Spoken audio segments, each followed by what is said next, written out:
Equalizer 3 is directed by Anton Fuqua, stars Denzel Washington, Dakota Fanning, Scodolaro, and David Denman. Tells the story of Robert McCall finds himself at home in southern Italy, but he discovers his friends are under the control of local crime bosses. As events turn deadly, McCall knows what he has to do. Become his friend's protector by taking on the Mafia. Hello, you are beautiful movie lovers. My name is Louis, aka Movie Venom, and today we're talking about The Equalizer 3, which is the third and final film in the Equalizer franchise, which is now a complete trilogy.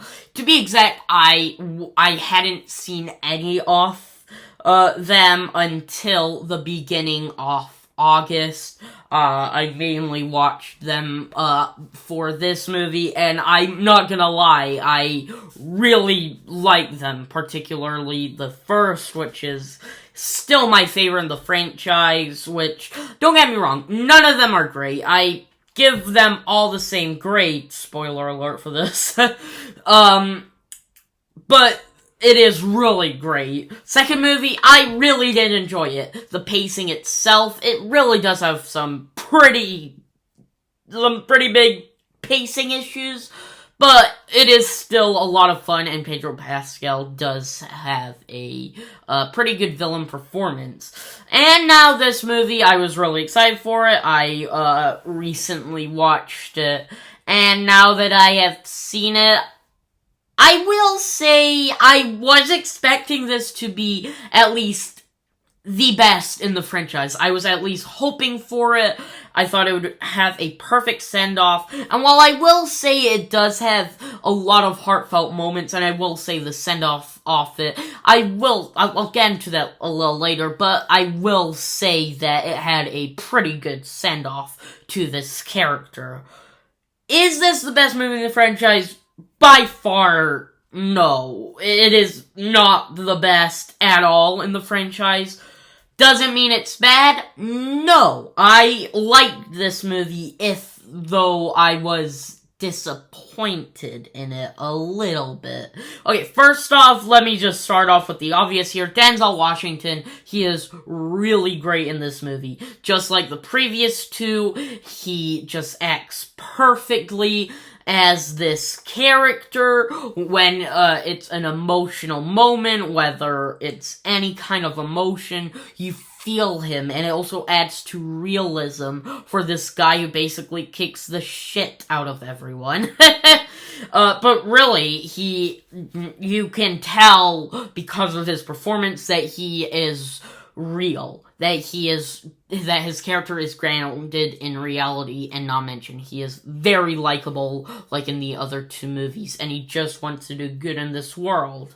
And you can feel the past just grappling on him with his regrets. And you feel for him, and Denzel Washington does an amazing job for that. Also, Dakota Fanning, who isn't in this movie a lot, but their dynamic for the scenes we get with them are pretty good, and they are nice. And I will say, without spoiling it, the ending with Dakota Fanning's character, I will say, really worked and can pull onto the heartstrings if you are a fan of this franchise. Also, the action, obviously, with the other two, with all of them, I think maybe this definitely has the least amount of action, but the action we get in here, while not per se John Wick Chapter 4, we still get a lot of great action in this movie. Whether if it is simplified, but from what we see, the images in here are very bloody. And it can be a lot of fun, particularly with the last one, with the main villain of this movie. You can definitely feel it, and I think it really works. The action itself is well stylized, and is pretty simple, even with some stuff maybe going maybe a little too far for some people, like John Wick. Not like as ridiculous with John Wick, or should I say Fast and the Furious to be exact, but I mean with John Wick as in how he survives, because, like, the guy basically must have brain damage, but it is very simple, and I will say, a review I read was saying, you gotta disbelieve some stuff, and honestly, I wouldn't really say that. I'd say it is pretty simplified, and it is grounded. Also, the runtime, I will say I wished it was a little longer. I will say the movie doesn't overstay its welcome. I will say the second movie, does semi-overstay its welcome, and even with the first movie being the longest at about 130 minutes, I do think it needed to be that runtime, and I think it really did work with it. My biggest issue with this movie is that it doesn't really feel much like an Equalizer movie. The action in this movie, and with how brutal it is, we barely get any action, like I said. There's, like that, scene that the movie has been marketed. It's even on the poster, where he is basically just held hostage. That is basically at the beginning of it, and it is very, very brief, and I will say that did semi-disappoint me, but the scene itself is a lot of fun from what we get with it. Also, I will say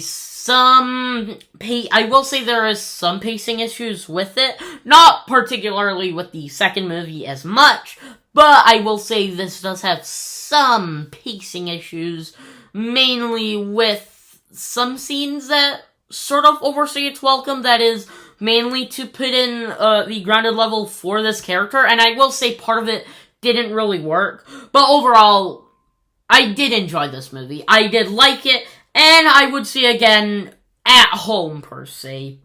This isn't a movie I would say you should see many times in the theater, but I will say if you do like the other two movies, or if you haven't seen them and if you want to watch it, I'd highly recommend watching the first two, and then going out to a theater to see this, because it is a lot of fun. I also saw this in 40X, and you can really tell how very little action there was if you see it there.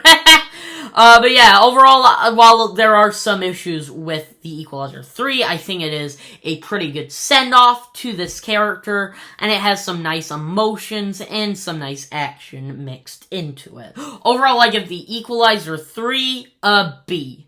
If I would rank this anywhere in the franchise, I'd say I'd rank, the second movie maybe last, the third movie second, mainly for the emotions in it, and the first movie, which is my personal favorite, and I do hope to rewatch and hopefully own that someday, because I don't have it on physical media. I only have the second. So, what did you think of the Equalizer 3? Did you love it, hate it? Let's agree, disagree down below in the comments. Come and tell me. September, I will say there is gonna be a bunch of movies. There will be some movies I will skip that month, like The Nun 2, which I just refuse to see it in theaters because it looks terrible. But yeah, there's gonna be a lot of movies coming out, this month. There's gonna be El Conde, the new Spy Kids movie, The Wonderful World of Henry, Strange, or Sugar, I think so, A Haunting in Venice, and many, many more. And so I will hopefully be reviewing as many of them as I can. But yeah, so yeah, subscribe if you want, whatever I'm supposed to tell you, but yeah, yeah, that's it right now. Stay awesome.